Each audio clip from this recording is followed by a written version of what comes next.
دوستو سی پیک ایک ایسا منصوبہ تھا جس سے پاکستان کی اکنامک بہت بہتر ہو جانی تھی۔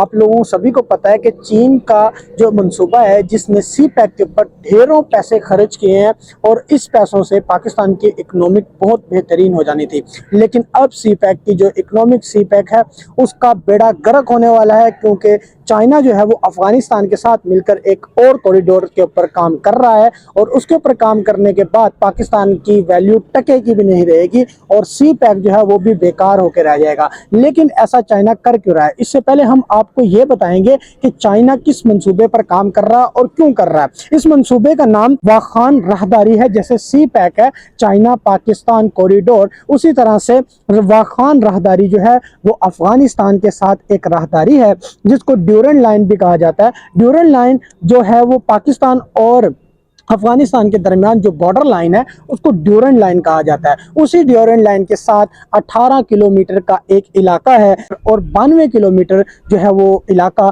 وہ چائنا کے ساتھ افغانستان کا ملتا ہے، اور چائنا جو ہے وہاں سے ایک افغانستان کی مدد سے ایک روڈ بنائے گا جو کہ 50 کلومیٹر کی روڈ ہوگی، اور وہ روڈ جو ہے 50 کلومیٹر کی افغانستان سے لے کر چائنا تک اس کو ملائے گی۔ اس کو ملانے کے بعد یہ ایک ایسی راہداری بنے گی جس سے پاکستان کو بالکل بھی کوئی فائدہ نہیں ہوگا اور پاکستان کی بالکل بھی ضرورت چائنا کو نہیں رہے گی۔ چائنا کو پانی کے اندر جانے کے لیے، سمندروں تک رسائی کے لیے کسی بھی ملک کی ضرورت تھی، اور چائنا پاکستان کے اندر سی پیک پر صرف اسی لیے پیسے خرچ کر رہا تھا کیونکہ چائنا کے پاس کوئی بھی سی کے تک جانے کا کوئی بھی ذریعہ نہیں ہے، وہ پاکستان کو اس کو یوز کر رہا تھا۔ لیکن جب یہ روڈ بن جائے گی تو پاکستان کے پاس کوئی بھی چارہ نہیں بچے گا اور چائنا جو ہے وہ افغانستان کی یہ راہداری کو یوز کرتے ہوئے اپنے کام کو آرام سے چلا لے گا۔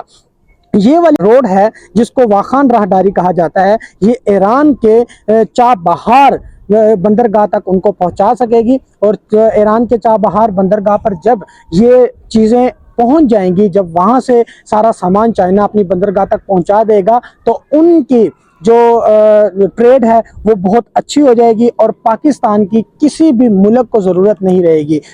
جو لینڈ لوگ ملک ہیں، مطلب کہ جن کو سمندر نہیں لگتا، ان کے لیے سب کے سب جو ہیں وہ ملکوں کو چائنا یہ والا جو ہے وہ کوریڈور یوز کروائے گا۔ جہاں پر پاکستان کا کوریڈور یوز ہونا تھا وہاں پر افغانستان کا کوریڈور یوز ہوگا، جس سے جو ہے وہ چابہار بندرگاہ تک پہنچنا بہت آسان ہو جائے گا۔ لیکن ہم یہ سوچیں کہ چائنا اصل میں یہ کر کیوں رہا ہے؟ چائنا اس وجہ سے یہ کر رہا ہے کہ آپ سبھی کو پتا ہے کہ چائنا چاہتا ہے کہ وہ ورلڈ پاور بن جائے، جیسے امریکہ بنا ہوا ہے، تو چائنا جو ہے وہ دوسری ورلڈ پاور بننا چاہتا ہے۔ جیسے پہلے امریکہ تھا، پھر رشیا تھا، اب چائنا اس میدان میں آ رہا ہے۔ تو چائنا کو پتا ہے کہ میرے پاس جو ہے وہ میں ایک لینڈ لاک ملک ہوں، میرے سمندر تک رسائی مشکل ہے، تو وہ پہلے پاکستان کو یوز کر رہا تھا، اس کے بعد افغانستان کو یوز کر رہا ہے۔ لیکن پاکستان کو اس نے چھوڑا کیوں؟ اس کے بعد متبادل رستہ وہ کیوں نکال رہا ہے جبکہ پاکستان نے اپنا فل کوریڈور ان کو دیا ہوا ہے؟ اس کو پتا ہے کہ پاکستان بالکل کمزور ملک ہے اکنومیکلی اور پولیٹیکلی۔ اکنومیکلی اس وجہ سے جو ہے وہ مضبوط نہیں ہے کیونکہ اکنومیکلی اس کو جو ہے وہ آئی ایم ایف سے قرضہ لینا پڑتا ہے اور اپنے ملک کو چلانے کے لیے آئی ایم ایف کے منصوبوں کو دیکھنا پڑتا ہے۔ جب آئی ایم ایف کے منصوبوں کو دیکھنا پڑتا ہے تو پاکستان ان کا غلام ہو گیا، اور امریکہ جو ہے وہ آئی ایم ایف کے ذریعے پاکستان پر دباؤ ڈال سکتی ہے۔ اس کے بعد پولیٹیکل ویریشن پیدا ہوتی ہیں، روزانہ جو ہے وہ نئی پارٹی آتی ہے اور جو نئے انسٹرکشنز وغیرہ اور نئی پالیسیز نکلتی ہیں۔ اس وجہ سے چائنا نے اپنا رستہ چینج کیا ہے کہ ہم ایک دوسرا متبادل رستہ رکھیں، اور وہ رستہ جو ہے وہ واخان راہداری ہے۔